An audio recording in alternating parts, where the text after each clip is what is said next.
This is in no way my attempt to justify my comic book obsession.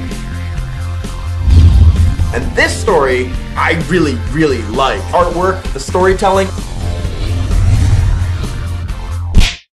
Hello and welcome to another episode of The Pull List, your source for all comic book and comic book related things on YouTube. My name is Travis, and if you're at the San Diego Comic-Con right now, I am insanely jealous, and take me with you next time. And secondly, Marvel Studios and Joss Whedon just announced that the sequel to the Avengers will be called Avengers: Age of Ultron, and that is huge news. I don't think many people were expecting that at all. Now, in my own little perfect world, Civil War would have been the most visually amazing story arc to do with an Avengers movie, but with contracts and rights and all this stuff, it can't feasibly happen right now. And also, I'm pretty sure that Marvel doesn't want to tear apart their little world that they're working so hard to carefully place together. But I can live with Ultron as a bad guy. He is a very, very interesting villain. For those of you that don't know anything about Ultron, here's a little bit of a backstory. Ultron was created by founding Avenger Hank Pym, aka Ant-Man, aka Giant Man, while he was experimenting with high-intelligence robotics. Whovians might think of Ultron as something close to the Cyberman, but he is much more horrible. He was created to be the world's first true artificial intelligence, and it worked.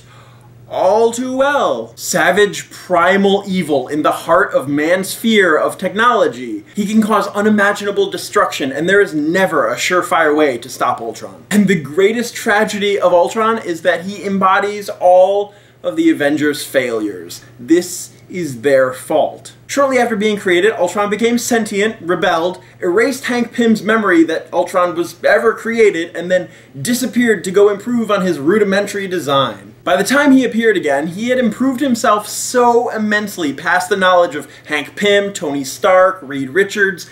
They were at a complete loss for what they were dealing with. Following his master's example, Ultron also wanted to create an artificial being, so he created a synthezoid, which became the Vision. The Vision was created to attack the Avengers, which he did, but the Vision also had a human conscience, which Ultron didn't. And so the Vision stopped fighting the Avengers, but instead turned on Ultron and then joined the Avengers. Haha, Ultron, take that.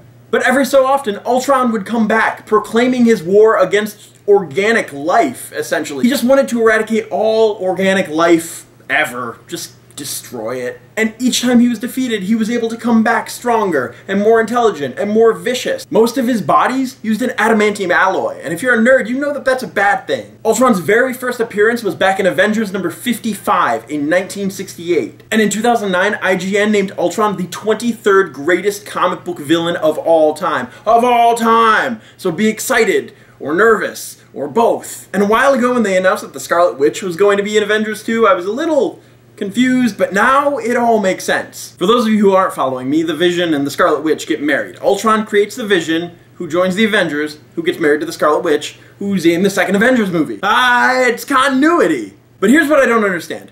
Age of Ultron comes out the summer of 2015. Ant-Man comes out November of 2015. Ant-Man is Hank Pym. Hank Pym creates Ultron, who's the villain in Age of Ultron, which comes out in the summer of 2015 before the Ant-Man movie comes out. So I'm a little confused in my head right now. Unless they're doing some retconning witchcraft where Tony Stark creates Ultron, but I don't know about that. And yes, Marvel did just recently release a story arc called The Age of Ultron, but just because they share the same title does not mean that they're the same storyline. Remember, Ultron tried to take over humanity multiple times, and a lot of people were actually disappointed with this comic book story arc. In the comic book story arc that Marvel just recently released, Ultron actually wins. He defeats everybody, takes over the planet. It's in this post-apocalyptic police state type thing. Barely anybody's alive. Look at him just causing chaos. Ultron, silly Ultron. And in this Age of Ultron, Spider-Man is a key player, the Fantastic Four, they're huge, Wolverine is a massive key player. I don't understand how they would do rights for things like that. I don't know, which is why I think that they're just gonna do a different sort of Age of Ultron storyline, which probably a good idea. And everybody and their mother is asking, what about Thanos? What about Thanos? What about Thanos? Shut up about Thanos. Joss Whedon already said that Thanos was probably going to be the bad guy in Avengers 3, which makes perfect sense when you think about it. Thanos is a huge villain. He should be saved for the Avengers 3, and there's so much story there to tell. Like, they would do an awesome job just dropping little bits of information leading all the way up to Thanos throughout these next couple movies. The Infinity Gauntlet storyline is a massive deal, but I'm gonna save the Infinity Gauntlet for a different video. I read a really interesting post online where somebody said that Thanos to the Avengers is like Bane to Batman. He's the deadliest and strongest villain they face, and he essentially breaks them before they rise up to defeat him. And Ultron to the Avengers is what Joker is to the Batman. He's the villain who is their most evil and most personal enemy. In the first Avengers film, Loki tries to take over the world, and the Avengers join together